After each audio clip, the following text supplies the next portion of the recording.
जीवनातही त्यांच्या राजकीय व्यवसाय म्हणजे त्यांच्या या व्यवसायात सुद्धा आले असतील. व्यवसायच म्हणते मी त्याला, खरं म्हणजे त्यांचा व्यवसाय वकिलीचा आहे.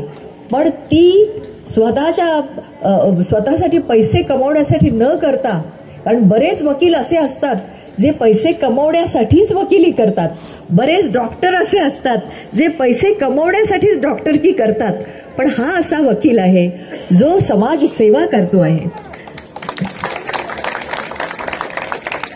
तर गेली 25 वर्ष ते कार्यरत आहेत. त्यांच्याही जीवनात अनेक उतार चढाव आले असतील, पण ते हिरिरीने आणि एका जिद्दीने या क्षेत्रात टिकून राहिले आहेत.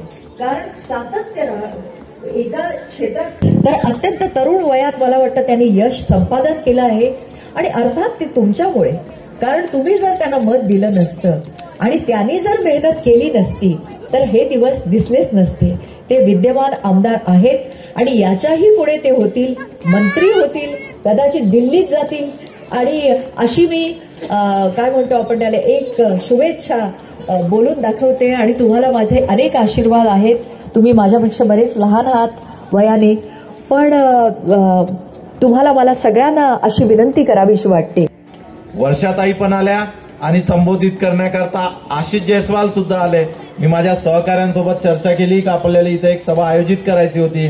आपण माझ्या सहकाऱ्यांनी सगळ्या या प्रचार सभेकरता मेहनत घेऊन आपण सगळे माझ्या एका हाकेवर आपण सगळे इतक्या मोठ्या संख्येत आलात. मनापासून आपले सगळ्यांचे धन्यवाद.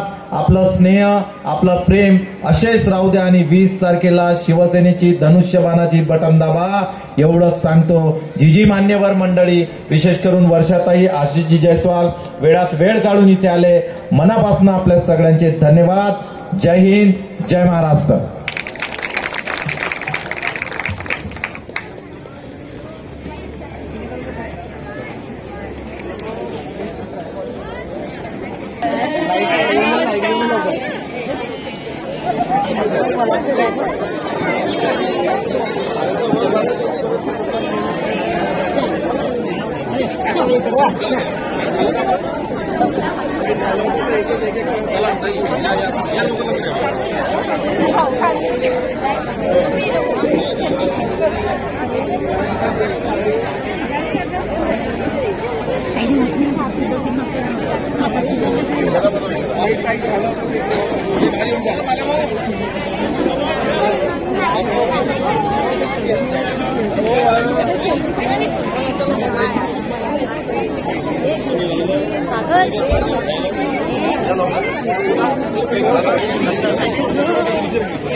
फोटो आले सेलिब्रिटी